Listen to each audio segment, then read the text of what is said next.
Secretary Clinton, Mr. Trump, welcome. Let's get right to it. The first topic is the Supreme Court. You both talked briefly about the court in the last debate, but I want to drill down on this because the next president will almost certainly have at least one appointment and likely or possibly 2 or 3 appointments, which means that you will, in effect, determine the balance of the court for what could be the next quarter century. First of all, where do you want to see the court take the country? And secondly, what's your view on how the Constitution should be interpreted? Do the founders' words mean what they say, or is it a living document to be applied flexibly according to changing circumstances? In this segment, Secretary Clinton, you go first. You have 2 minutes. Thank you very much, Chris, and thanks to UNLV for hosting us. You know, I think when we talk about the Supreme Court, it really raises the central issue in this election, namely, what kind of country are we going to be? What kind of opportunities will we provide for our citizens? What kind of rights will Americans have? And I feel strongly that the Supreme Court needs to stand on the side of the American people, not on the side of the powerful corporations and the wealthy. For me, that means that we need a Supreme Court that will stand up on behalf of women's rights, on behalf of the rights of the LGBT community, that will stand up and say no to Citizens United, a decision that has undermined the election system in our country because of the way it permits dark, unaccountable money to come into our electoral system. I have major disagreements with my opponent about these issues and others that will be before the Supreme Court. But I feel that at this point in our country's history, it is important that we not reverse marriage equality, that we not reverse Roe v. Wade, that we stand up against Citizens United, we stand up for the rights of people in the workplace, that we stand up and basically say the Supreme Court should represent all of us.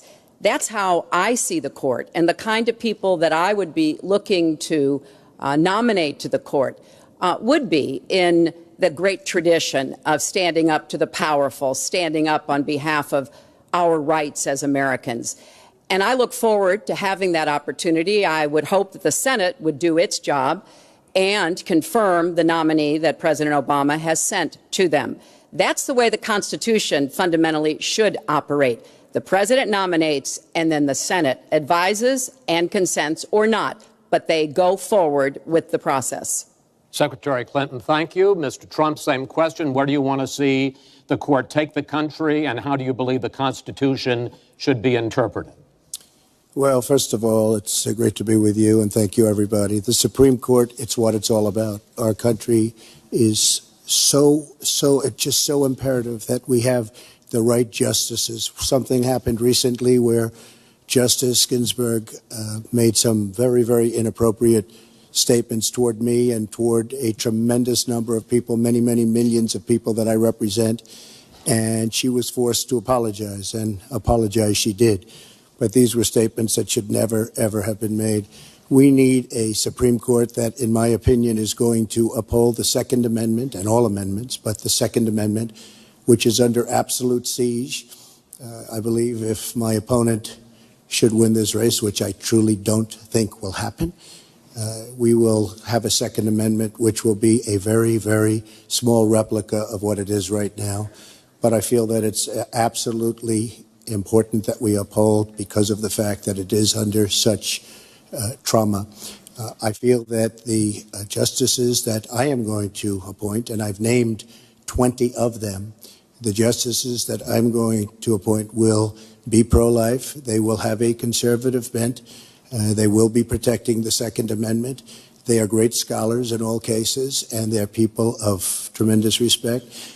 They will interpret the Constitution the way the founders wanted it interpreted, and I believe that's very, very important. I don't think we should have justices appointed that decide what they want to hear.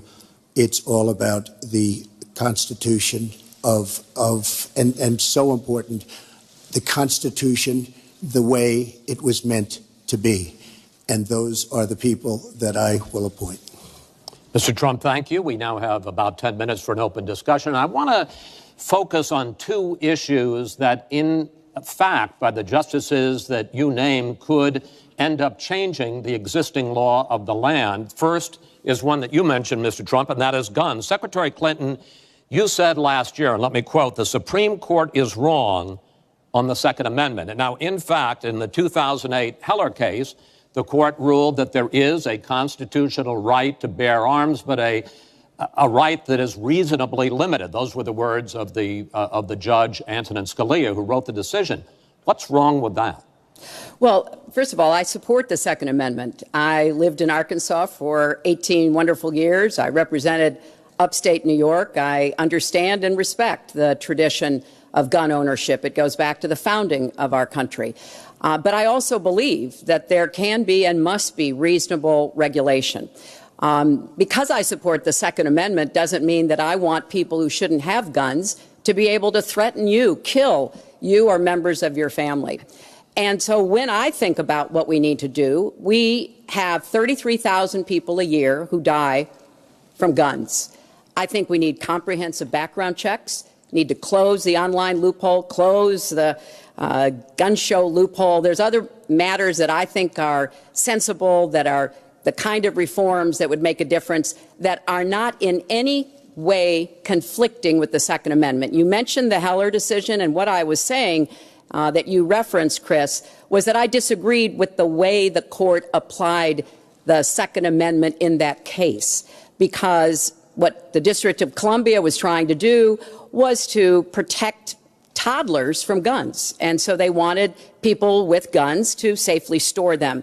And the court didn't accept that reasonable regulation, but they've accepted many others. So I see no conflict between saving people's lives and defending the Second Amendment. Let me bring Mr. Trump in here. The Bipartisan Open Debate Coalition got millions of votes on questions to ask here, and this was, in fact, one of the top questions that they got. How will you ensure the Second Amendment is protected? You just heard Secretary Clinton's answer. Does she persuade you that while you may disagree on regulation, that in fact she supports a Second Amendment right to bear arms? Well, the D.C. versus Heller decision was very strongly, and she was extremely angry about it. I watched. I mean, she was very, very angry when upheld. And Justice Scalia was so involved, and it was a well-crafted decision. But Hillary was extremely upset, extremely angry, and people that believe in the Second Amendment and believe in it very strongly were very upset with what she had to say. Well, let me bring in Secretary Clinton. Were you extremely upset? Well, I was upset because, unfortunately, dozens of toddlers injure themselves, even kill people with guns, because, unfortunately, not everyone who has loaded guns in their homes takes appropriate precautions. But there's no doubt that I respect the Second Amendment, that I also believe there's an individual right to bear arms. That is not in conflict with sensible, common sense regulation. And, you know, look, I understand that Donald's been strongly supported by the NRA. The gun lobby's on his side. They're running millions of dollars of ads against me. And I regret that, because what I would like to see is for people to come together and say, of course, we're going to protect and defend the Second Amendment, but we're going to do it in a way that tries to save some of these 33,000 lives that we lose every year. Let me bring Mr. Trump back into that, because, in fact, you oppose any limits on assault weapons, any limits on high-capacity magazines. You support a national right to carry law. Why, sir? Well, let me just tell you, before we go any further, in Chicago, which has the toughest gun laws in the United States, probably you could say by far, they have more gun violence than any other city. So we have the toughest laws, and you have tremendous gun violence. I am a very strong supporter of the Second Amendment, and I don't know if Hillary was saying it in a sarcastic manner, but I'm very proud to have the endorsement of the NRA, and it's the earliest endorsement they've ever given to anybody who ran for president. So I'm very honored by all of that. We are going to appoint justices. This is the best way to help the Second Amendment. We are going to appoint justices that will feel very strongly about the Second Amendment, that will not do damage to the Second Amendment. Well, let's pick up on another issue which divides you and the justices that whoever ends up winning this election appoints could have a dramatic effect there, and that's the issue of abortion. Right. Mr. Trump, you're pro-life, but I want to ask you specifically, do you want the court, including the justices that you will name, to overturn Roe v. Wade, which includes, in fact, states a woman's right to abortion? Well, if that would happen, because I am pro-life and I will be appointing pro-life judges, I would think that that will go back to the individual states. But I'm asking you specifically, would you If they overturned it, it'll go back to the states. But what I'm asking you, sir, is do you want to see the court overturn? You just said you want to see the court protect the Second Amendment. Do you want to see the court overturn Roe v. Wade? Well, if we put another 2 or perhaps 3 justices on, that's really what's going to be, will happen. And that'll happen automatically, in my opinion, because I am putting pro-life justices on the court. I will say this, it will go back to the states, and the states will then make a determination. Secretary Clinton. Well, I strongly support Roe v. Wade, which guarantees a constitutional right to a woman to make the most intimate, most difficult in many cases, decisions about her health care that one can imagine. And in this case, it's not only about Roe v. Wade. It is about what's happening right now in America. So many states are putting very stringent regulations on women that block them from exercising that choice, to the extent that they are defunding Planned Parenthood, which, of course, provides all kinds of cancer screenings and other benefits for women in our country. Donald has said he's in favor of defunding Planned Parenthood. He even supported shutting the government down to defund Planned Parenthood. I will defend Planned Parenthood. I will defend Roe v. Wade, and I will defend women's rights to make their own health care decisions. And we have come too far to have that turned back now. And indeed, he said women should be punished, that there should be some form of punishment for women who obtain abortions. And I could just not be more opposed to that kind of thinking. I'm going to give you a chance to respond, but I want to ask you, Secretary Clinton, I want to explore how far you believe the right to abortion goes. You have been quoted as saying that the fetus has no constitutional rights. You also voted against a ban on late-term partial birth abortions. Why? Because Roe v. Wade very clearly sets out that there can be regulations on abortion so long as the life and the health of the mother are taken into account. And when I voted as a senator, I did not think that that was the case. The kinds of cases that fall at the end of pregnancy are often the most heartbreaking, painful decisions for families to make. I have met with women who, toward the end of their pregnancy, get the worst news one could get, that their health is in jeopardy if they continue to carry to term, or that something terrible has happened or just been discovered about the pregnancy. I do not think the United States government should be stepping in and making those most personal of decisions. So you can regulate, if you are doing so, with the life and the health of the mother taken into account. Mr. Trump, your reaction, and particularly on this issue of late-term partial birth abortion. Well, I think it's terrible. If you go with what Hillary is saying, in the 9th month, you can take the baby and rip the baby out of the womb of the mother just prior to the birth of the baby. Now, you can say that that's okay, and Hillary can say that that's okay, but it's not okay with me.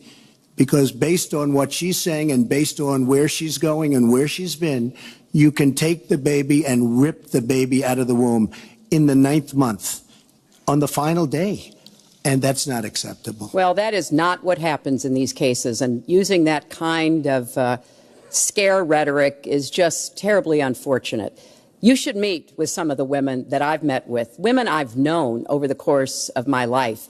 This is one of the worst possible choices that any woman and her family has to make. And I do not believe the government should be making it. You know, I've had the great honor of traveling across the world on behalf of our country. I've been to countries where governments either forced women to have abortions like they used to do in China, or forced women to bear children like they used to do in Romania. And I can tell you the government has no business in the decisions that women make with their families in accordance with their faith, with medical advice, and I will stand up for that right. All right.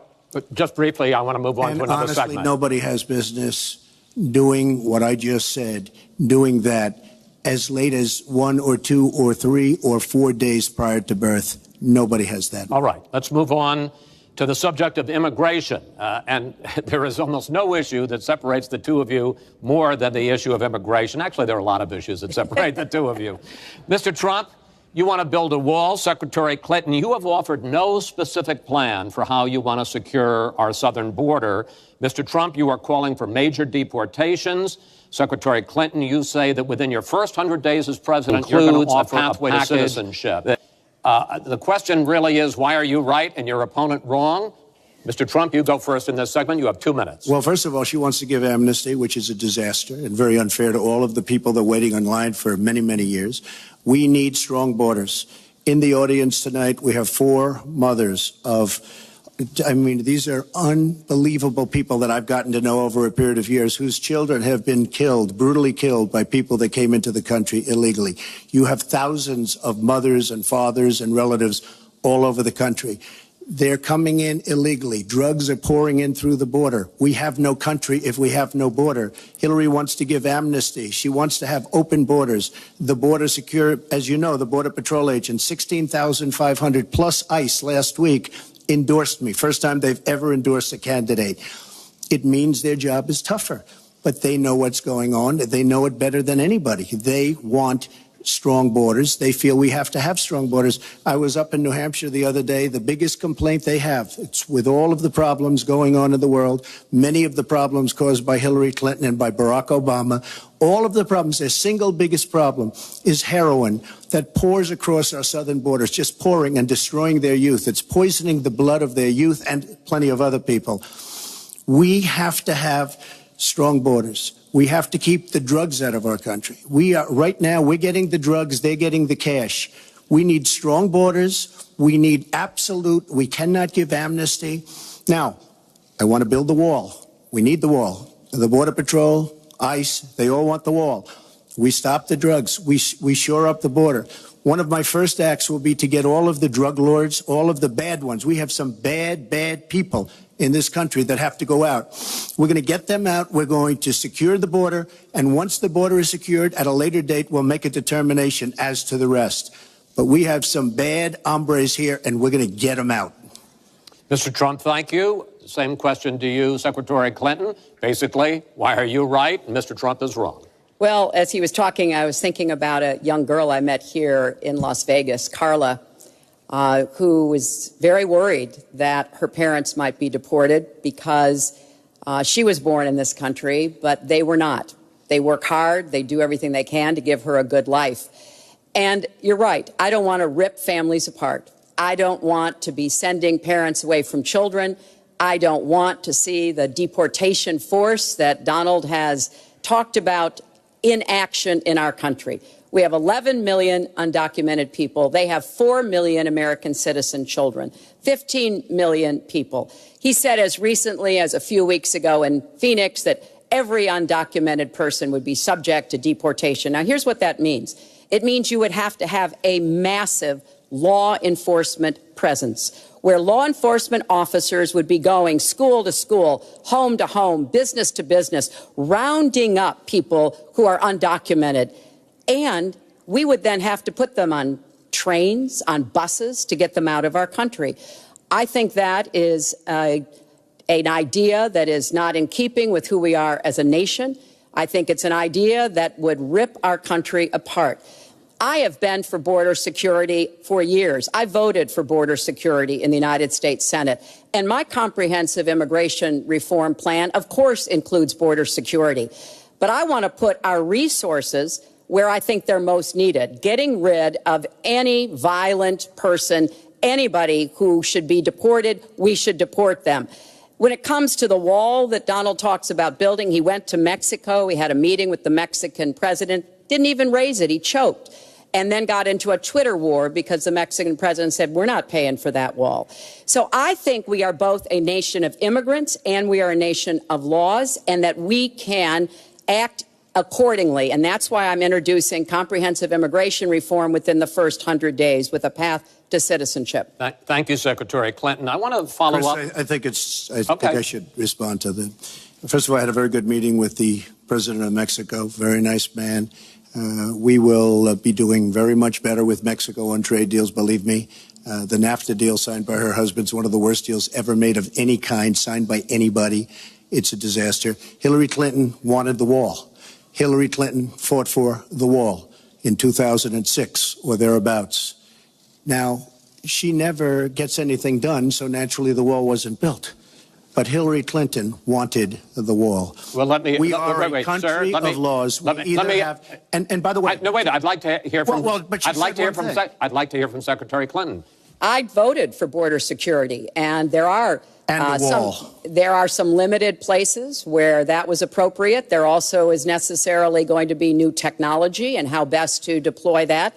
But it is clear when you look at what Donald has been proposing. He started his campaign bashing immigrants, calling Mexican immigrants rapists and criminals and drug dealers, that he has a very different view about what we should do to deal with immigrants. Now, what I am also arguing is that bringing undocumented immigrants out from the shadows, putting them into the formal economy will be good, because then employers can't exploit them and undercut Americans' wages. And Donald knows a lot about this. He used undocumented labor to build the Trump Tower. He underpaid undocumented workers, and when they complained, he basically said what a lot of employers do. You complain, I'll get you deported. I want to get everybody out of the shadows, get the economy working, and not let employers like Donald exploit undocumented workers, which hurts them but also hurts American workers. Mr. Trump. President Obama has moved millions of people out. Nobody knows about it. Nobody talks about it. But under Obama, millions of people have been moved out of this country. They've been deported. She doesn't want to say that, but that's what's happened, and that's what's happened big league. As far as moving these people out and moving, we either have a country or we don't. We're a country of laws. We either have a border or we don't. Now, you can come back in and you can become a citizen, but it's very unfair. We have millions of people that did it the right way. They're online, they're waiting. We're going to speed up the process, big league, because it's very inefficient.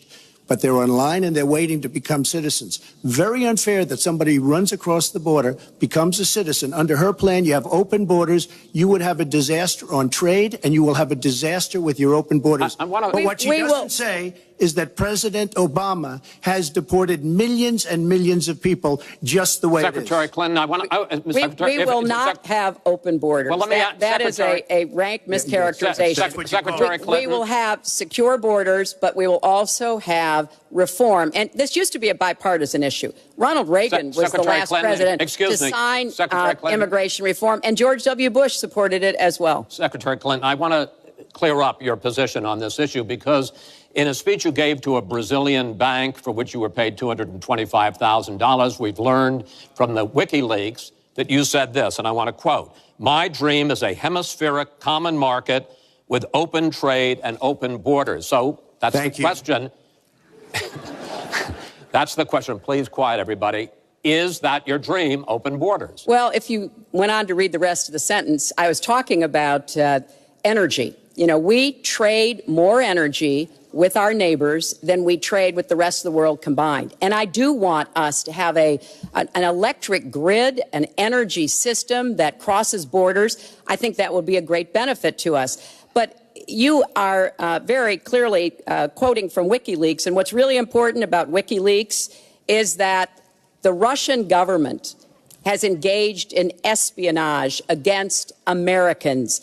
They have hacked American websites, American accounts of private people, of institutions. Then they have given that information to WikiLeaks for the purpose of putting it on the internet. This has come from the highest levels of the Russian government, clearly from Putin himself, in an effort, as 17 of our intelligence agencies have confirmed, to influence our election. So I actually think the most important question of this evening, Chris, is finally, will Donald Trump admit and condemn that the Russians are doing this and make it clear that he will not have the help of Putin in this election, that he rejects Russian espionage against Americans, which he actually encouraged in the past. Those are the questions we need answered. We've never had anything like this happen in any of our elections before. That was a great pivot off the fact that she wants open borders, okay?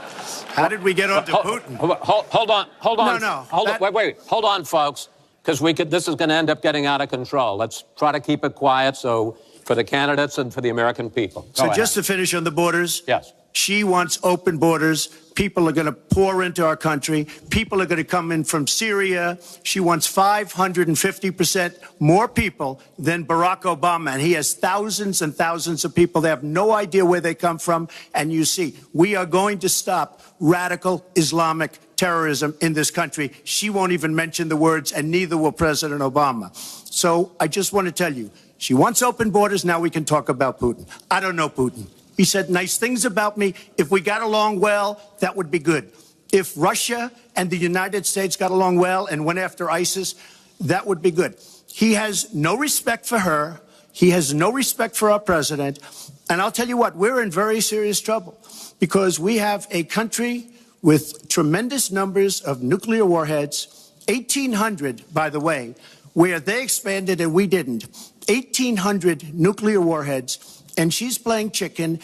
Look, Putin, from everything I see, has no respect for this person. Well, that's because he'd rather have a puppet as president of the United States. No puppet. And it's pretty clear. You're the puppet. It's pretty clear you won't admit that the puppet. Russians have engaged in cyber attacks against the United States of America, that you encouraged espionage against our people, that you are willing to spout the Putin line, sign up for his wish list, break up NATO, do whatever he wants to do, and that you continue to get help from him because he has a very clear favorite in this race. So I think that this is such an unprecedented situation. We've never had a foreign government trying to interfere in our election. We have 17 intelligence agencies, civilian and military, who have all concluded that these espionage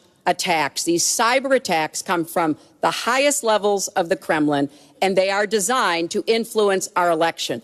I find that deeply disturbing, and I think it's time. She has no idea whether it's Russia, China, or anybody else. I am not quoting myself. I am quoting Hillary, you have no idea. 17 do you doubt 17 military and civilian agencies? Well, he'd rather believe Vladimir Putin than the military and civilian intelligence professionals who are sworn to protect us. I find that just absolutely She doesn't like Putin because Putin has outsmarted her at every step of the way. Excuse me. Putin has outsmarted her in Syria. He's outsmarted her every step of the way. I do get to ask some questions. Yes, that's And I would like to ask you this direct question. The top national security officials of this country do believe that Russia has been behind these hacks. Even if you don't know for sure whether they are, do you condemn any interference by Russia in the American election? By Russia or anybody else? You condemn their interference? Of course I condemn. Of course I can. I don't know Putin. I have no idea. I never met Putin. This is not my best friend. But if the United States got along with Russia, wouldn't be so bad. Let me tell you, Putin has outsmarted her and Obama at every single step of the way. Whether it's Syria, you name it, missiles. Take a look at the startup that they signed. The Russians have said, according to many, many reports, I can't believe they allowed us to do this. They create warheads and we can't. The Russians can't believe it. She has been outsmarted by Putin, and all you have to do is look at the Middle East. They've taken over. We've spent $6 trillion. They've taken over the Middle East. She has been outsmarted and outplayed worse than anybody I've ever seen in any government whatsoever. We're a long way away from immigration, but I'm going to let you finish this topic. Well, you got about 45 seconds. Yeah, and she always will be. I find it ironic that he's raising nuclear weapons. This is a person who has been very cavalier, even casual, about the use of nuclear weapons. He's advocated more countries getting them, Japan, Korea, even Saudi Arabia. He's said, well, if we have them, why don't we use them, which I think is terrifying. But here's the deal. The bottom line on nuclear weapons is that when the president gives the order, it must be followed. There's about 4 minutes between the order being given and the people responsible for launching nuclear weapons to do so. And that's why 10 people who have had that awesome responsibility have come out and in an unprecedented way said they would not trust Donald Trump with the nuclear codes or to have his finger on the nuclear button. I have 200 generals and admirals, 21 endorsing me, 21 Congressional Medal of Honor recipients. As far as Japan and other countries, we are being ripped off by everybody in the world. We're defending other countries. We are spending a fortune doing it. They have the bargain of the century. All I said is we have to renegotiate these agreements because our country cannot afford to defend Saudi Arabia, Japan, Germany, South Korea, and many other places. We cannot continue to afford. She took that as saying nuclear weapons. Look, she's been proven to be a liar on so many different ways. This is just another lie. Well, I'm just quoting you when there's you were no asked quote. about You're not going to find a quote from me. Nuclear competition in Asia. You said, go ahead, enjoy yourselves, folks. That kind and defend of language, yourselves. And defend yourselves. I didn't say nuclear. And defend yourself. The United States has kept the peace through our alliances. Donald wants to tear up our alliances. I think it makes the world safer, and frankly, it makes the United States safer. I would work with our allies in Asia, in Europe, in the Middle East, and elsewhere. That's the only way we're going to be able to keep the peace. We are going to move on to the next topic, which is the economy, and I hope we handle that as well as we did immigration.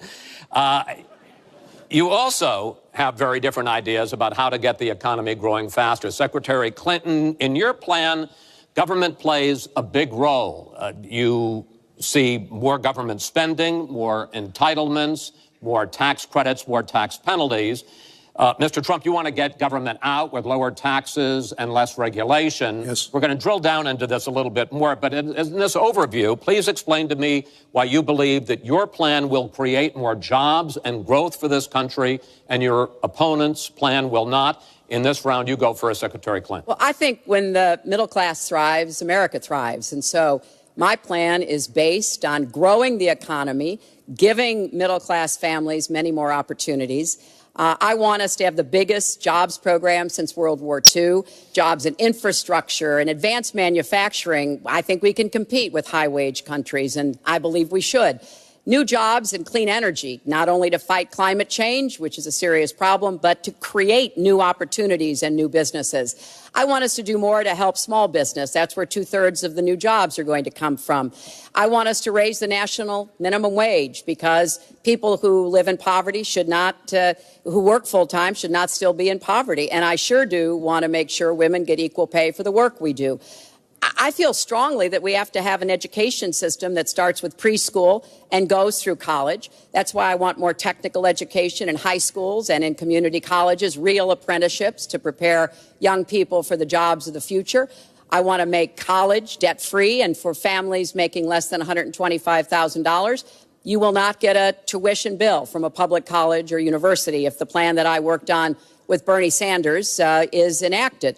And we're going to work hard to make sure that it is, because we are going to go where the money is. Most of the gains in the last years since the Great Recession have gone to the very top. So we are going to have the wealthy pay their fair share. We're going to have corporations make a contribution greater than they are now to our country. That is a plan that has been analyzed by independent experts, which said that it could produce 10 million new jobs. By contrast, Donald's plan has been analyzed to conclude it might lose 3.5 million jobs. Why? Because his whole plan is to cut taxes, to give the biggest tax breaks ever to the wealthy and to corporations, adding $20 trillion to our debt and causing the kind of dislocation that we have seen before, because it truly will be trickle-down economics on steroids. So the plan I have, I think, will actually produce greater opportunities. The plan he has will cost us jobs and possibly lead to another great recession. Secretary, thank you. Mr. Trump, why will your plan create more jobs and growth than Secretary Clinton? Well, first of all, before I start on my plan, her plan is going to raise taxes and even double your taxes. Her tax plan is a disaster. And she can say all she wants about college tuition. And I'm a big proponent. We're going to do a lot of things for college tuition, but the rest of the public's going to be paying for it. We will have a massive, massive tax increase under Hillary Clinton's plan. But I'd like to start off where we left, because when I said Japan and Germany, and I'm not to single them out, but South Korea, these are very rich, powerful countries. Saudi Arabia, nothing but money. We protect Saudi Arabia. Why aren't they paying? She immediately, when she heard this, I questioned it. And I questioned NATO. Why aren't the NATO questions? Why aren't they paying? Because they weren't paying. Since I did this was a year ago, all of a sudden they're paying. And I've been given a lot of credit for it. All of a sudden they're starting to pay up. They have to pay up. We're protecting people. They have to pay up. And I'm a big fan of NATO, but they have to pay up. She comes out and said, we love our allies. We think our allies are great. Well, it's awfully hard to get them to pay up when you have somebody saying, we think how great they are. We have to tell Japan in a very nice way. We have to tell Germany, all of these countries, South Korea, we have to say, you have to help us out. We have, during his regime, during President Obama's regime, we've doubled our national debt. We're up to $20 trillion. So my plan, we're going to renegotiate trade deals. We're going to have a lot of free trade. We're going to have free trade, more free trade than we have right now. But we have horrible deals. Our jobs are being taken out by the deal that her husband signed, NAFTA, one of the worst deals ever. Our jobs are being sucked out of our economy. You look at all of the places that I just left. You go to Pennsylvania, you go to Ohio, you go to Florida, you go to any of them. You go upstate New York. Our jobs have fled to Mexico and other places. We're bringing our jobs back. I am going to renegotiate NAFTA. And if I can't make a great deal, then we're going to terminate NAFTA and we're going to create new deals. We're going to have trade, but we're going to terminate it. We're going to make a great trade deal. And if we can't, we're going to do it. We're going to go a separate way, because it has been a disaster. We are going to cut taxes massively. We're going to cut business taxes massively. They're going to start hiring people. We're going to bring the $2.5 trillion that's offshore back into the country. We are going to start the engine rolling again, because right now our country is dying at 1% GDP. Well, let me translate that if I can, Chris, because you can't. The fact is he's going to advocate for the largest tax cuts we've ever seen, 3 times more than the tax cuts under the Bush administration. I have said repeatedly throughout this campaign, I will not raise taxes on anyone making $250,000 or less. I also will not add a penny to the debt. I have costed out what I'm going to do. He will, through his massive tax cuts, add $20 trillion to the debt. Well, he mentioned the debt. We know how to get control of the debt. When my husband was president, we went from a $300 billion deficit to a $200 billion surplus, and we were actually on the path to eliminating the national debt. When President Obama came into office, he inherited the worst economic disaster since the Great Depression. He has cut the deficit by 2/3. So, yes, one of the ways you go after the debt, one of the ways you create jobs is by investing in people. So I do have investments in new jobs, investments in education, skill training, and the opportunities for people to get ahead and stay ahead. That's the kind of approach that will work. Cutting taxes on the wealthy, we've tried that. It has not worked the way that it has been Secretary promised. Clinton, I want to pursue your plan because in many ways it is similar to the Obama stimulus plan in 2009, which has led to the slowest GDP growth since 1949. Correct. Thank you, sir. You told me in July when we spoke that the problem is that President Obama didn't get to do enough in what he was trying to do with his stimulus. So is your plan basically even more of the Obama stimulus? Well, it's a combination, Chris. And let me say that when you inherit the level of economic catastrophe that President Obama inherited, it was a real touch-and-go situation. I was in the Senate before I became Secretary of State. I've never seen people as physically distraught as the Bush administration team was because of what was happening to the economy. I personally believe that the steps that President Obama took saved the economy. He doesn't get the credit he deserves for taking some very hard positions. But it was a terrible recession. So now we've dug ourselves out of it. We're standing, but we're not yet running.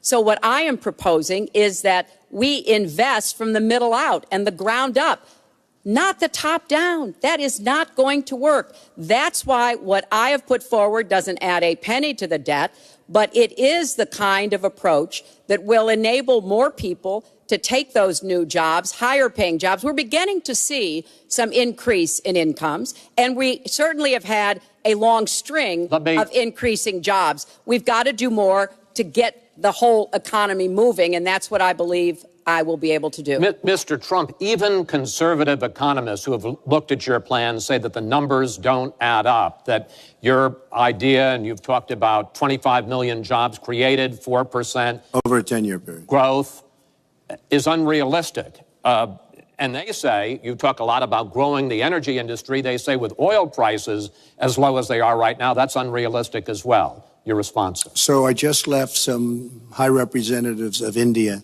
They're growing at 8%. China is growing at 7%, and that for them is a catastrophically low number.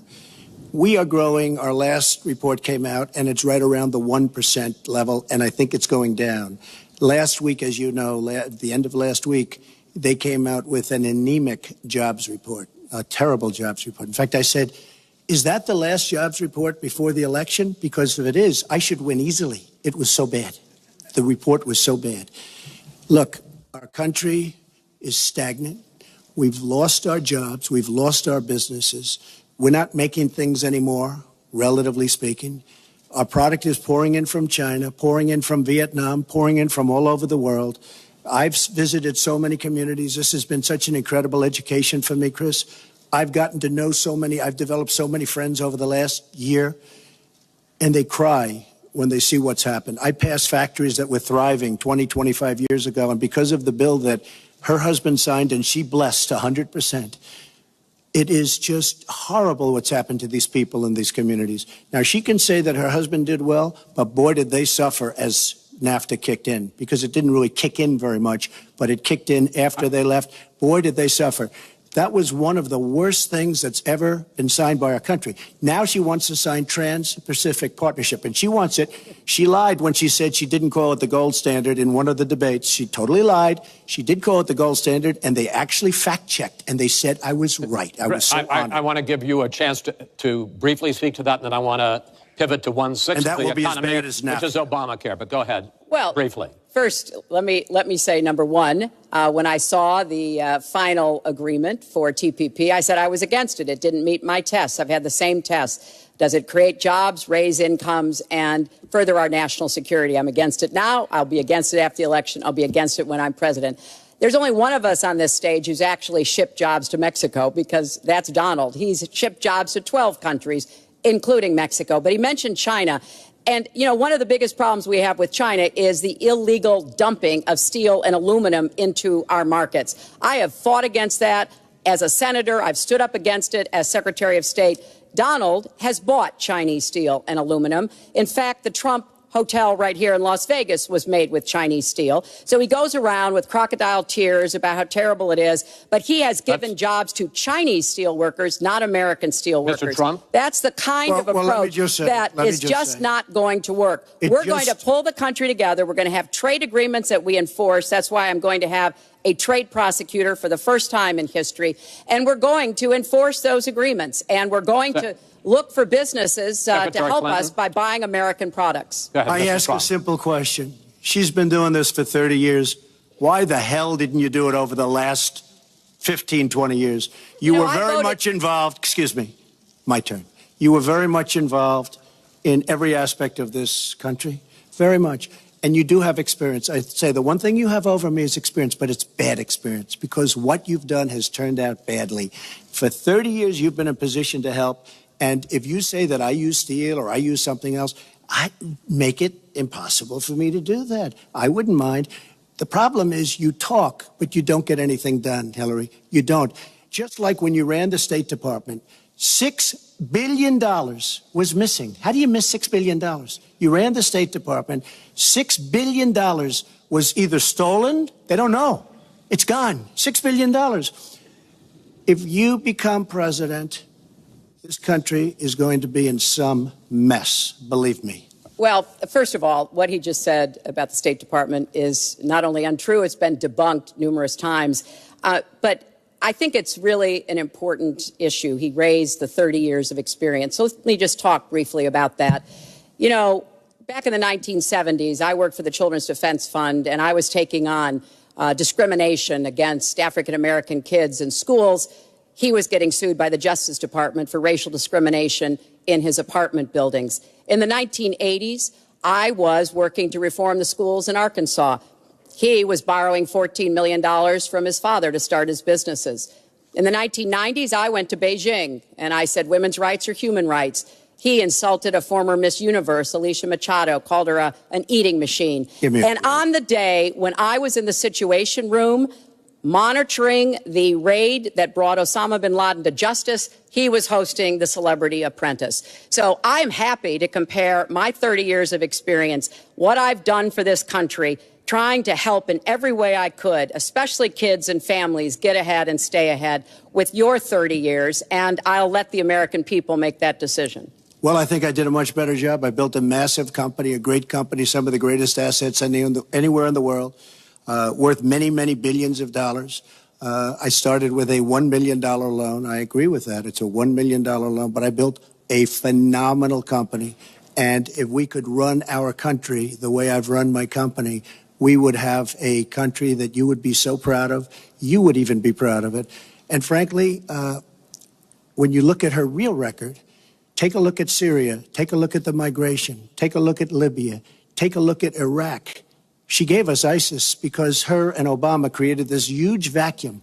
And a small group came out of that huge vacuum because we should have never been in Iraq, but once we were there, we should have never got out the way they wanted to get out. She gave us ISIS as sure as you are sitting there. And what happened is now ISIS is in 32 countries. And now I listen how she's going to get rid of ISIS. She's going to get rid of nobody. All right, we are going to get to foreign hotspots in a few moments, but the next segment is fitness to be president of the United States. Mr. Trump, at the last debate, you said your talk about grabbing women was just that, talk, and that you'd never actually done it. And since then, as we all know, 9 women have come forward and said that you either groped them or kissed them without their consent. Why would so many different women from so many different circumstances over so many different years, why would they all in this last couple of weeks make up, you deny this, why would they all make up these stories? And since this is a question for both of you, Secretary Clinton, Mr. Trump says what your husband did and that you defended was even worse. Mr. Trump, you go first here. Well, first of all, those stories have been largely debunked. Those people, I don't know those people. I have a feeling how they came. I believe it was her campaign that did it. Just like if you look at what came out today on the clips, where I was wondering what happened with my rally in Chicago and other rallies where we had such violence. She's the one in Obama that caused the violence. They hired people, they paid them $1,500, and they're on tape saying, be violent, cause fights, do bad things. I would say the only way, because those stories are all totally false. I have to say that. And I didn't even apologize to my wife, who's sitting right here, because I didn't do anything. I didn't know any of these women. I didn't see these women. These women, the woman on the plane, the woman, I think they want either fame or her campaign did it. And I think it's her campaign, because when I saw what they did, which is a criminal act, by the way, where they're telling people to go out and start fistfights and start violence. And I'll tell you what, in particular in Chicago, people were hurt and people could have been killed in that riot. And that was now all on tape, started by her. I believe, Chris, that she got these people to step forward. If it wasn't, they get their 10 minutes of fame. But they were all totally, it was all fiction. It was lies and it was fiction. Well, Secretary Clinton. At the last debate, we heard Donald talking about what he did to women. And after that, a number of women have come forward saying that's exactly what he did to them. Now, what was his response? Well, he held a number of big rallies where he said that he could not possibly have done those things to those women because they were not attractive enough for I did not them say to be that. assaulted. I did not say that. In fact, he went on to say... Her 2 minutes, sir, her 2 minutes. But did not say that. It's her 2 minutes. He went on to say, look at her. I don't think so. About another woman, he said, that wouldn't be my first choice. He attacked the woman reporter writing the story, called her disgusting, as he has called a number of women during this campaign. You know, Donald thinks belittling women makes him bigger. He goes after their dignity, their self-worth, and I don't think there is a woman anywhere who doesn't know what that feels like. So we now know what Donald thinks and what he says and how he acts toward women. That's who Donald is. I think it's really up to all of us to demonstrate who we are and who our country is, and to stand up and be very clear about what we expect from our next president, how we want to bring our country together, where we don't want to have the kind of pitting of people one against the other, where instead we celebrate our diversity, we lift people up, and we make our country even greater. America is great because America is good. And it really is up to all of us to make that true now and in the future, and particularly for our children and our grandchildren. Mr. Trump. Nobody has more respect for women than I do. Nobody. Nobody has more respect. Please, everybody. And frankly, those stories have been largely debunked. And I really want to just talk about something slightly different. She mentions this, which is all fiction, all fictionalized, probably or possibly started by her and her very sleazy campaign. But I will tell you, what isn't fictionalized are her emails, where she destroyed 33,000 emails criminally, after getting a subpoena from the United States Congress. What happened to the FBI? I don't know. We have a great general, 4-star general, today, you read it in all the papers, going to potentially serve 5 years in jail for lying to the FBI. One lie. She's lied hundreds of times to the people, to Congress, and to the FBI. He's going to probably go to jail. This is a 4-star general, and she gets away with it, and she can run for the presidency of the United States. That's really what you should be talking about, not fiction, where somebody wants fame or where they come out of her crooked campaign. Secretary Clinton. Well, every time Donald is pushed on something which is obviously uncomfortable, like what these women are saying, he immediately goes to denying responsibility. And it's not just about women. He never apologizes or says he's sorry for anything. So we know what he has said and what he's done to women. But he also went after a disabled reporter, mocked and mimicked him on national television. He went after Mr. and Mrs. Khan, the parents of a young man who died serving our country, a Gold Star family because of their religion. He went after John McCain, a prisoner of war, said he prefers people who aren't captured. He went after a federal judge born in Indiana, but who Donald said couldn't be trusted to try the fraud and racketeering case against Trump University because his parents were Mexican. So it's not one thing. This is a pattern of divisiveness, of a very dark and in many ways dangerous vision of our country, where he incites violence, where he applauds people who are pushing and pulling and punching at his rallies. That is not who America is. And I hope that as we move in the last weeks of this campaign, more and more people will understand what's at stake in this election, it really does come down to what kind of country we are going to have. Folks, so sad when she talks about violence at my rallies, and she caused the violence. It's on tape. During the other things are false, but honestly, I'd love to talk about getting rid of ISIS, and I'd love to talk about other things. Okay. But those other charges, as she knows, are false. In this bucket about fitness to be president, there's been a lot of developments over the last 10 days since the last debate.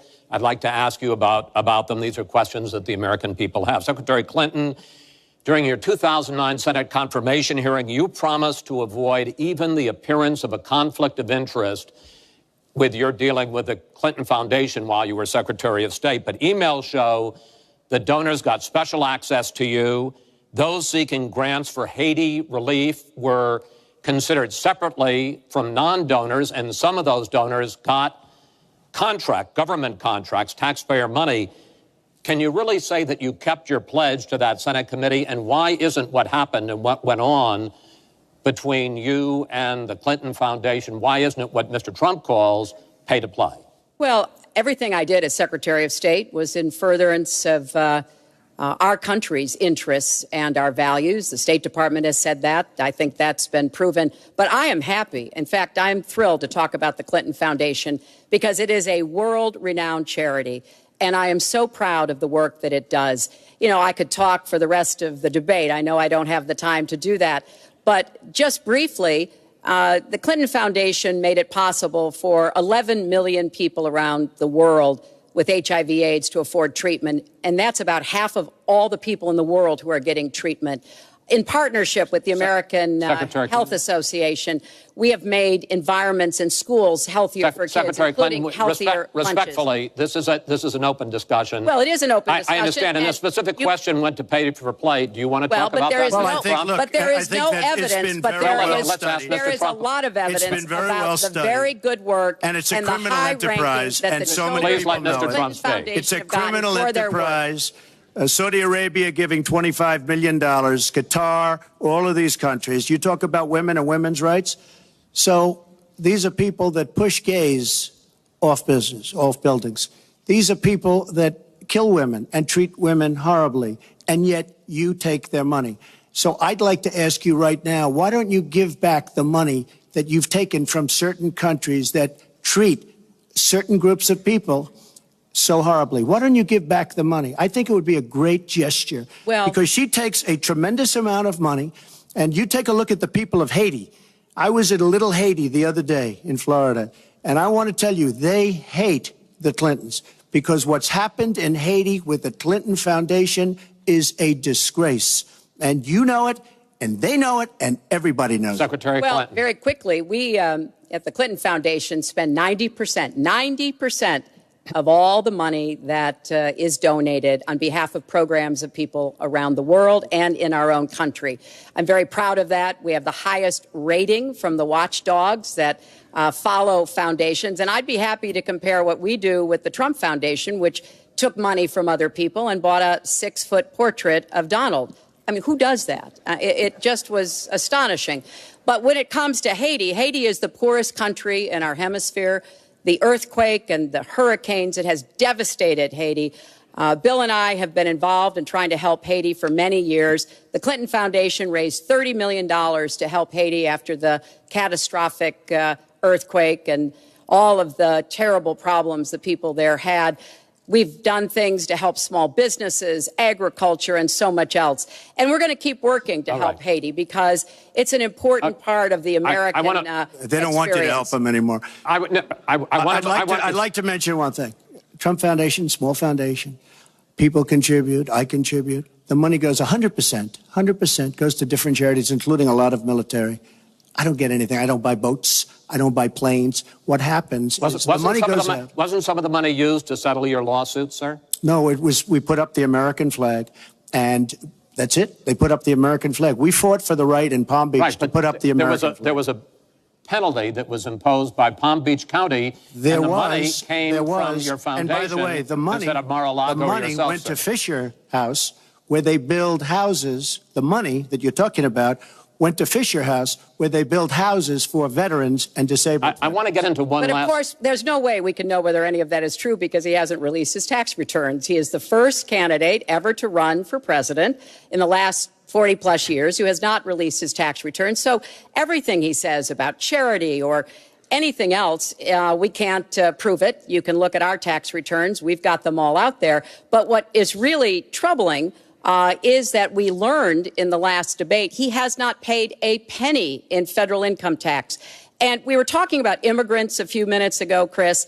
You know, half of all immigrants, undocumented immigrants in our country, actually pay federal income tax. So we have undocumented immigrants in America who are paying more federal income tax than a billionaire. I find that so let me just tell you very astonishing. Simply, we're entitled, because of the laws that people like her pass, to take massive amounts of depreciation and other charges, and we do it. And all of her donors, just about all of them, I know Buffett took hundreds of millions of dollars, George Soros, took hundreds of millions of dollars. Let me just explain.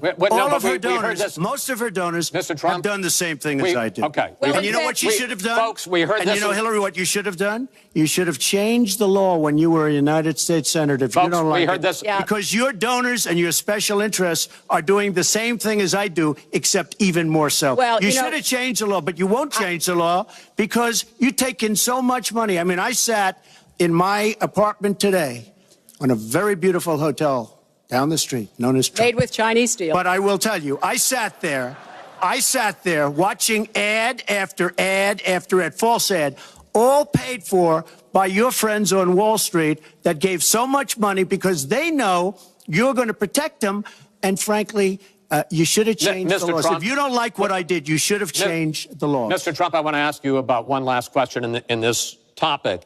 You have been warning at rallies recently that this election is rigged and that Hillary Clinton is in the process of trying to steal it from you. Your running mate, Governor Pence, pledged on Sunday that he and you, his words, will absolutely accept the result of this election. Today, your daughter Ivanka said the same thing. I want to ask you here on the stage tonight, do you make the same commitment that you will absolutely, sir, that you will absolutely accept the result of this election? I will look at it at the time. I'm not looking at anything now. I'll look at it at the time. What I've seen is so bad. First of all, the media is so dishonest and so corrupt, and the pile-on is so amazing. The New York Times actually wrote an article about it that they don't even care. It's so dishonest, and they've poisoned the minds of the voters. But unfortunately for them, I think the voters are seeing through it. I think they're going to see through it. We'll find out on November 8th, but I think they're going to see through it. But, sir, there's you look, excuse me, Chris, if you look at your voter rolls, you will see millions of people that are registered to vote. Millions. This isn't coming from me. This is coming from Pew Report and other places. Millions of people that are registered to vote that shouldn't be registered to vote. So let me just give you one other thing. So I talk about the corrupt media. I talk about the millions of people. Tell you one other thing. She shouldn't be allowed to run. She's guilty of a very, very serious crime. She should not be allowed to run. And just in that respect, I say it's rigged because she should never have been allowed to run for the presidency based on what she did with emails and so many other things. But, sir, there is a tradition in this country. In fact, one of the prides of this country is the peaceful transition of power, and that no matter how hard fought a campaign is, that at the end of the campaign, that the loser concedes to the winner. Not saying that you're necessarily going to be the loser or the winner, but that the loser concedes to the winner and that the country comes together in part for the good of the country. Are you saying you're not prepared now to commit to that principle? What I'm saying is that I will tell you at the time. I'll keep you in suspense. Well, okay? Chris, let me respond to that because that's horrifying. You know, every time Donald thinks things are not going in his direction, he claims whatever it is rigged against him. The FBI conducted a year-long investigation into my emails. They concluded there was no case. He said the FBI was rigged. He lost the Iowa caucus. He lost the Wisconsin primary. He said the Republican primary was rigged against him. Then Trump University gets sued for fraud and racketeering. He claims the court system and the federal judge is rigged against him. There was even a time when he didn't get an Emmy for his TV program 3 years in a row, and he started tweeting that the Emmys were rigged against him. Should have gotten it. This is a mindset. This is how Donald thinks. And it's funny, but it's also really troubling. Okay. Now, that is not the way our democracy works. We've been around for 240 years. We've had free and fair elections. We've accepted the outcomes when we may not have liked them. And that is what must be expected of anyone standing on a debate stage during a general election. You know, President Obama said the other day, when you're whining before the game is even finished, it just shows you're not up to doing the job. And let's be clear about what he is saying and what that means. He is denigrating, he's talking down our democracy. And I, for one, am appalled that somebody who is the nominee of one of our two major parties would take that kind of position. I think what the FBI did and what the Department of Justice did, including meeting with her husband, the Attorney General, in the back of an airplane on the tarmac in Arizona, I think it's disgraceful. I think it's a disgrace. All right. I think we've never had a situation so bad. Hold on, folks. This doesn't do any good for anyone. Let's please continue the debate, and let's move on to the subject of foreign hotspots. The Iraqi offensive to take back Mosul has begun. If they are successful in pushing ISIS out of that city and out of all of Iraq, the question then becomes, what happens the day after? And that's something that whoever of you ends up as president is going to have to confront. Will you put U.S. troops into that vacuum to make sure that ISIS doesn't come back or isn't replaced by something even worse? Secretary Clinton, you go first in this segment. You have 2 minutes.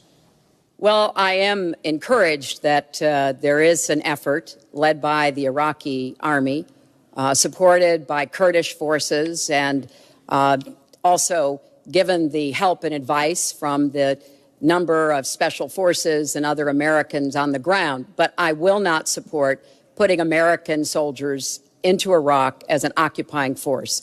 I don't think that is in our interests, and I don't think that would be smart to do. In fact, Chris, I think that would be a big red flag waving for ISIS to reconstitute itself.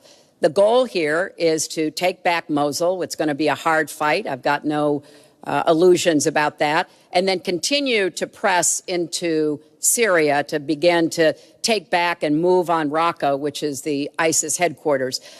I am hopeful that the hard work that American military advisors have done will pay off, and that we will see a really successful military operation. But we know we've got lots of work to do. Syria will remain a hotbed of terrorism as long as the civil war, aided and abetted by the Iranians and the Russians, continue. So I have said, look, we need to keep our eye on ISIS. That's why I want to have an intelligence surge that protects us here at home, why we have to go after them from the air, on the ground, online, why we have to make sure here at home we don't let terrorists buy weapons. If you're too dangerous to fly, you're too dangerous to buy a gun. And I'm going to continue to push for a no-fly zone and safe havens within Syria, not only to help protect the Syrians and prevent the constant outflow of refugees, but to frankly gain some leverage on both the Syrian government and the Russians so that perhaps we can have the kind of serious negotiation necessary to bring the conflict to an end and go forward on a political track. Mr. Trump, same question. If we are able to push ISIS out of Mosul and out of Iraq, would you be willing to put U.S. troops in there to prevent their return or something else? Let me tell you, Mosul's so sad. We had Mosul. But when she left, when she took everybody out, we lost Mosul. Now we're fighting again to get Mosul. The problem with Mosul and what they wanted to do is they wanted to get the leaders of ISIS who they felt were in Mosul. About 3 months ago, I started reading that they want to get the leaders and they're going to attack Mosul. Whatever happened to the element of surprise? Okay? We announced we're going after Mosul. I've been reading about going after Mosul now for about, how long is it, Hillary? 3 months? These people have all left. They've all left. The element of surprise. Douglas MacArthur, George Patton, spinning in their graves when they see the stupidity of our country. So we're now fighting for Mosul that we had All she had to do is stay there. Now we're going in to get it. But you know who the big winner in Mosul is going to be after we eventually get it? And the only reason they did it is because she's running for the office of president. And they want to look tough. They want to look good. He violated the red line in the sand. And he made so many mistakes, made all mistakes. That's why we have the Great Migration. But she wanted to look good for the election. So they're going in. But who's going to get Mosul, really? We'll take Mosul eventually. By the way, if you look at what's happening, much tougher than they thought. Much, much tougher, much more dangerous, going to be more deaths than they thought. But the leaders that we wanted to get are all gone because they're smart. They say, what do we need this for? So Mosul is going to be a wonderful thing, and Iran should write us a letter of thank you, just like the really stupid, the stupidest deal of all time, a deal that's going to give Iran absolutely nuclear weapons. Iran should write us yet another letter saying thank you very much. Because Iran, as I said many years ago, Iran is taking over Iraq, something they've wanted to do forever, but we've made it so easy for them. So we're now going to take Mosul, and you know who's going to be the beneficiary? Iran. Boy, are they making, I mean, they are outsmarting. Look, you're not there. You might be involved in that decision, but you were there when you took everybody out of Mosul and out of Iraq. You shouldn't have been in Iraq, but you did vote for it. You shouldn't have been in Iraq, but once you were in Iraq, you should have never left the way. The point is, the big winner is going to be Iran. Well, you know, once again, Donald is implying that he didn't support the invasion of Iraq. I said it was a mistake. I've said that years ago. He has consistently denied what is a very clear fact, that before the invasion, he supported it. And, you know, I just want everybody to go Google it. Google Donald Trump Iraq, and you will see the dozens of sources which verify that he was for the invasion of Iraq. And you can actually hear the audio of him saying that. Now, why does that matter?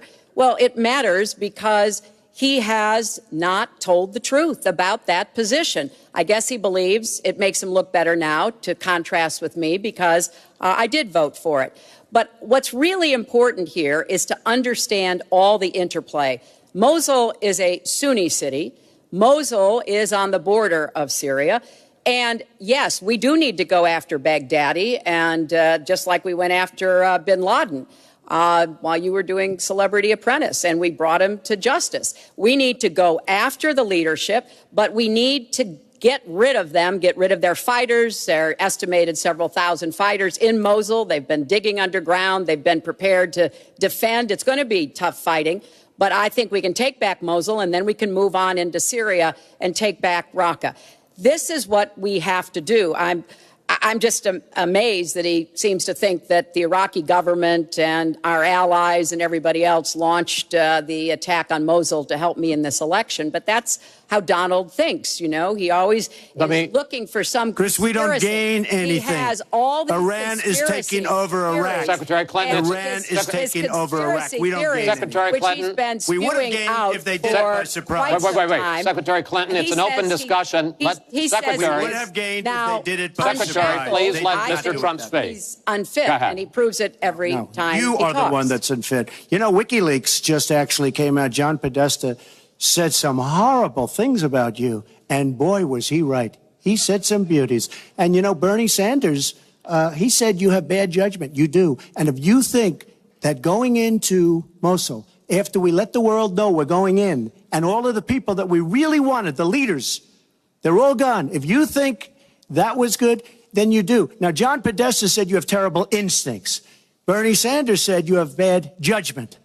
I agree with both. Well, you should ask Bernie Sanders who he's supporting for president, and he has said, which is as he has campaigned for me around the country, you are the most dangerous person to run for president in the modern history of America. I think he's right. Let's turn to Aleppo. Mr. Trump, in the last debate, you were both asked about the situation in the Syrian city of Aleppo, and I want to follow up on that because you said several things in that debate which were not true, sir. You said that Aleppo has basically fallen. In fact, there are. It's a catastrophe. It is a catastrophe, but there are a quarter. Have you seen it? Have you seen it? Sir, have you seen what's happened to Aleppo? If I might finish my question. Okay, so it hasn't fallen. Take a look at it. Well, there are 250,000 people still living there and being slaughtered. That's right. You And they are being slaughtered because of bad decisions. If I may just finish here. And you also said that Syria and Russia are busy fighting ISIS. In fact, they have been the ones who've been bombing and shelling eastern Aleppo. And they just announced a humanitarian pause, in effect, admitting that they have been bombing and shelling Aleppo. Would you like to clear that up, sir? Well, Aleppo is a disaster. It's a humanitarian nightmare, but it has fallen from any standpoint. I mean, what do you need, a signed document? Take a look at Aleppo. It is so sad when you see what's happened. And a lot of this is because of Hillary Clinton, because what's happened is by fighting Assad, who turned out to be a lot tougher than she thought, and now she's going to say, oh, he loves Assad. He's just much tougher and much smarter than her and Obama. And everyone thought he was gone 2 years ago, 3 years ago. He aligned with Russia. He now also aligned with Iran, who we made very powerful. We gave them $150 billion back. We give them $1.7 billion in cash. I mean cash, bundles of cash as big as this stage. We gave them $1.7 billion. Now, they have aligned. He has aligned with Russia and with Iran. They don't want ISIS, but they have other things because we're backing rebels. We don't know who the rebels are. We're giving them lots of money, lots of everything. We don't know who the rebels are. And when and if, and it's not going to happen because you have Russia and you have Iran now, but if they ever did overthrow Assad, you might end up with as bad as Assad is, and he's a bad guy. But you may very well end up with worse than Assad. If she did nothing, we'd be in much better shape. And this is what's caused the Great Migration, where she's taken in tens of thousands of Syrian refugees who probably, in many cases, not probably, who are definitely, in many cases, ISIS aligned. And we now have them in our country. And wait till you see, this is going to be the great Trojan horse. And wait till you see what happens in the coming years. Lots of luck, Hillary. Thanks a lot for doing a great job. Secretary Clinton, you have talked about, and in the last debate and again today, that you would impose a no-fly zone to try to protect the people of Aleppo and to stop the killing there. President Obama has refused to do that because he fears it's going to draw us closer or deeper into the conflict. And General Joseph Dunford, the chairman of the Joint Chiefs of Staff, says, you impose a no-fly zone, chances are you're going to get into a war, his words, with Syria and Russia. So the question I have is, if you impose a no-fly zone, first of all, how do you respond to their concerns? Secondly, if you impose a no-fly zone and a Russian plane violates that, does President Clinton shoot that plane down? Well, Chris, first of all, I think a no-fly zone could save lives and could hasten the end of the conflict. I am well aware of the really legitimate concerns that you have expressed from both the president and the general. This would not be done just on the first day. This would take a lot of negotiation. It would also take making it clear to the Russians and the Syrians that our purpose here was to provide safe zones on the ground. We've had millions of people leave Syria, and those millions of people inside Syria who've been dislocated. So I think we could strike a deal and make it very clear to the Russians and the Syrians that this was something that we believed was in the best interests of the people on the ground in Syria. It would help us with our fight against ISIS. But I want to respond to what Donald said about refugees. He's made these claims repeatedly. I am not going to let anyone into this country who is not vetted, who we do not have confidence in, but I am not going to slam the door on women and children. That picture of that little 4-year-old boy in Aleppo with the blood coming down his face while he sat in an ambulance is haunting. And so we are going to do very careful, thorough vetting. That does not solve our internal challenges with ISIS and our need to stop radicalization, to work with American Muslim communities who are on the front lines to identify and prevent attacks. In fact, the killer of the dozens of people at the nightclub in Orlando, the Pulse nightclub, was born in Queens, the same place Donald was born. So let's be clear about what the threat is and how we are best going to be able to meet it. And yes, some of that threat emanates from over in Syria and Iraq and we've got to keep fighting, and I will defeat ISIS. And some of it is we have to up our game and be much smarter here Folks, at home. I want to get into our final segment. But I just have to, it's Real so quick. ridiculous she will defeat ISIS. We should have never let ISIS happen in the first place. And right now they're in 32 countries. Okay. You should have never. Wait 1 second. They had a ceasefire 3 weeks ago. A ceasefire, United States, Russia, Syria. And during the ceasefire, Russia took over vast swatches of land. And then they said, we don't want the ceasefire anymore. We are so outplayed on missiles, on ceasefires. They are outplayed. Now, she wasn't there. I assume she had nothing to do with it. But our country is so outplayed by Putin and Assad and, by the way, and by Iran. Nobody can believe how stupid our leadership is. Mr. Trump, Secretary Clinton, no, we need to move on to our final segment, and that is the national debt, which has not been discussed until tonight. Our national debt as a share of the economy, our GDP, is now 77%. That's the highest since just after World War II. But the nonpartisan Committee for a Responsible Federal Budget says, Secretary Clinton, under your plan, debt would rise to 86% of GDP over the next 10 years. Mr. Trump, under your plan, they say it would rise to 105% of GDP over the next 10 years. The question is, why are both of you ignoring this problem? Mr. Trump, you go first. Well, I say they're wrong because I'm going to create tremendous jobs. And we're bringing GDP from really 1%, which is what it is now. And if she got in, it'll be less than zero. But we're bringing it from 1% up to 4%. And I actually think we can go higher than 4%. I think you can go to 5 or 6%.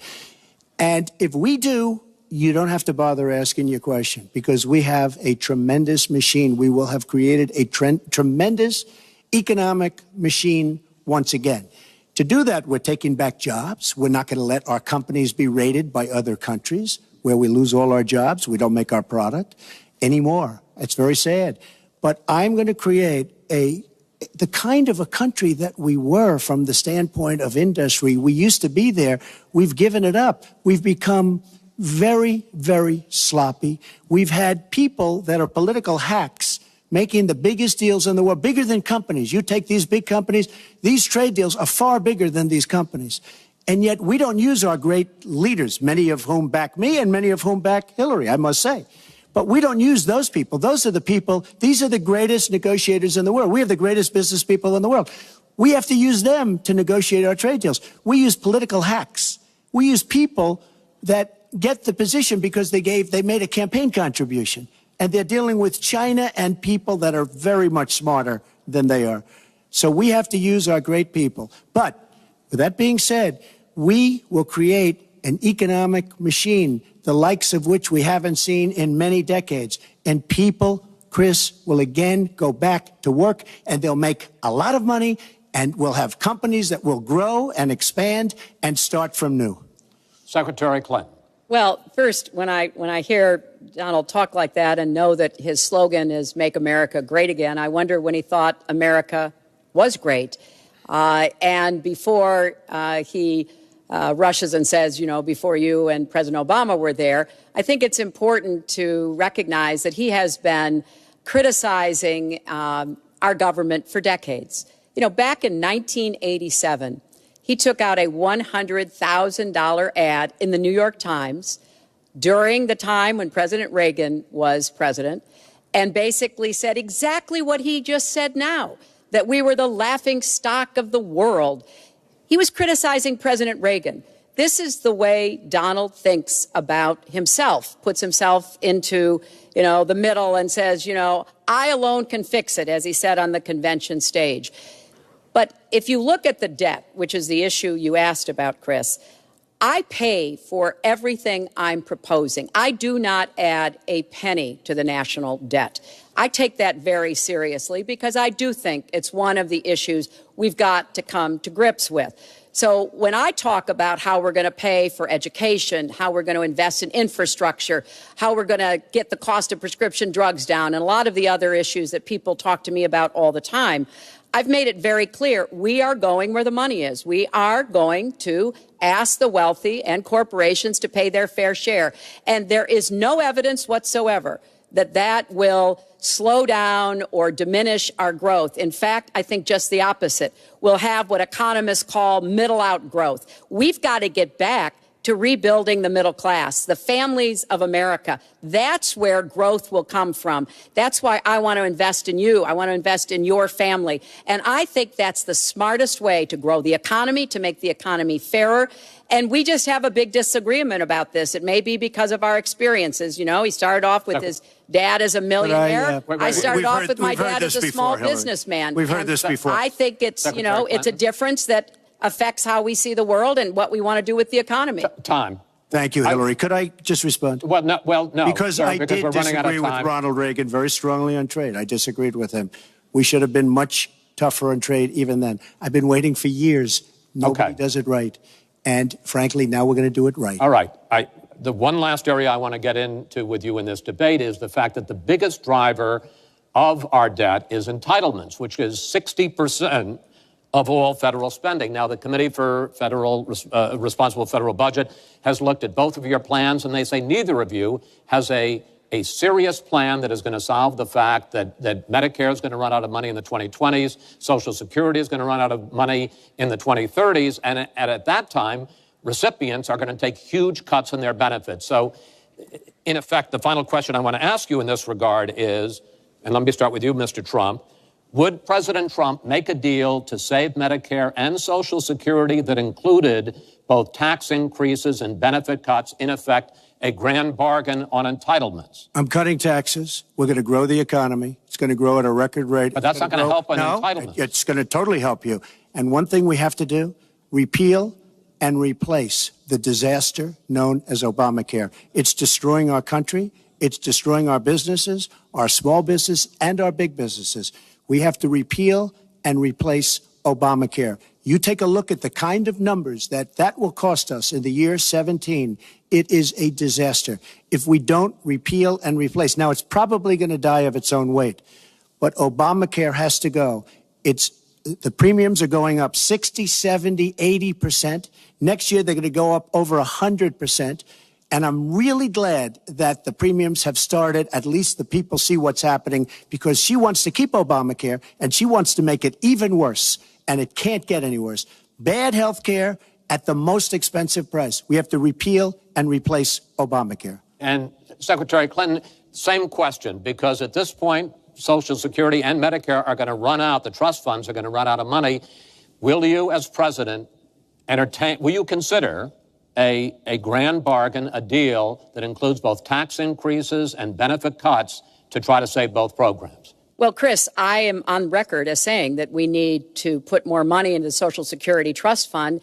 That's part of my commitment to raise taxes on the wealthy. My Social Security payroll contribution will go up, as will Donald's, assuming he can't figure out how to get out of it.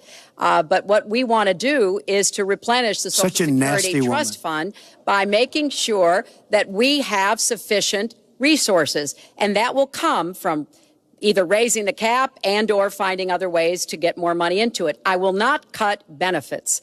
I want to enhance benefits for low-income workers and for women who have been disadvantaged by the current Social Security system.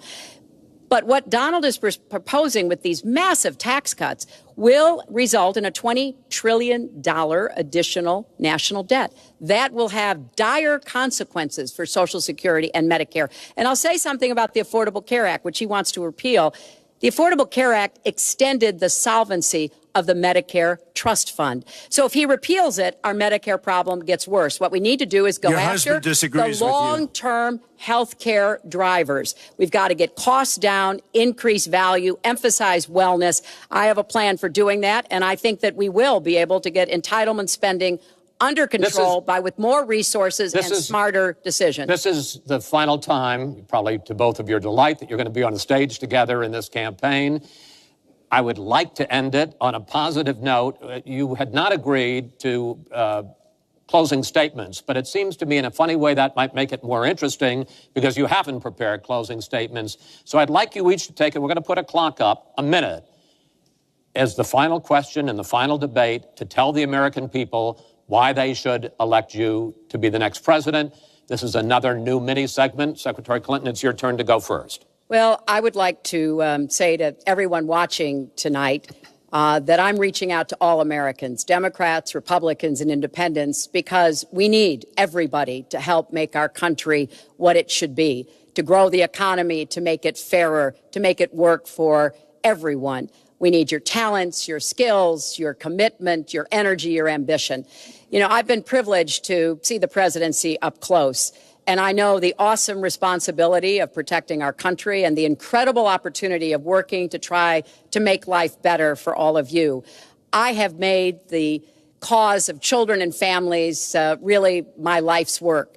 That's what my mission will be in the presidency. I will stand up for families against powerful interests, against corporations. I will do everything that I can to make sure that you have good jobs with rising incomes, that your kids have good educations from preschool through college. I hope you will give me a chance to serve as your president. Secretary Clinton, thank you. Mr. Trump? She's raising the money from the people she wants to control. It doesn't work that way. But when I started this campaign, I started it very strongly. It's called Make America Great Again. We're going to make America great. We have a depleted military. It has to be helped, has to be fixed. We have the greatest people on earth in our military. We don't take care of our veterans. We take care of illegal immigrants, people that come into the country illegally, better than we take care of our vets. That can't happen. Our policemen and women are disrespected. We need law and order, but we need justice too. Our inner cities are a disaster. You get shot walking to the store. They have no education. They have no jobs. I will do more for African Americans and Latinos than she can ever do in 10 lifetimes. All she's done is talk to the African Americans and to the Latinos. But they get the vote, and then they come back. They say, we'll see you in 4 years. We are going to make America strong again, and we are going to make America great again, and it has to start now. We cannot take 4 more years of Barack Obama, and that's what you get when you get her. Thank you both. Secretary Clinton, hold on just a moment, folks. Secretary Clinton, Mr. Trump, I want to thank you both for participating in all 3 of these debates. That brings to an end this year's debate sponsored by the Commission on Presidential Debates. We want to thank the University of Nevada, Las Vegas, and its students for having us. Now the decision is up to you. While millions have already voted, Election Day, November 8th, is just 20 days away. One thing everyone here can agree on, we hope you will go vote. It is one of the honors and obligations of living in this great country. Thank you, and good night.